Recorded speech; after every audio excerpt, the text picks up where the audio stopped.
পড়তে যাবে? পড়তে যাবে ম্যামের কাছে? কি পড়বে? ম্যামকে কি পড়তে বলবে? বি পড়বে তুমি? এ কোথায় গেল আম্মু? এ কোথায় গেল? এ পড়বে না? এদিকে ঘুরো। আসো আসো, তাহলে কোথায় যাচ্ছ? আসো, পড়তে যাবে, আসো আসো, পড়তে যাই, চলো চলো।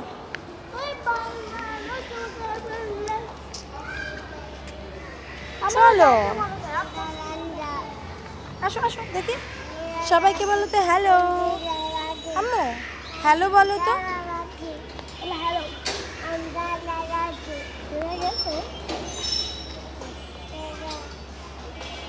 বলো তো আম্মু হ্যালো। হাই। আল্লাহ হাফেজ। আল্লাহ হাফেজ।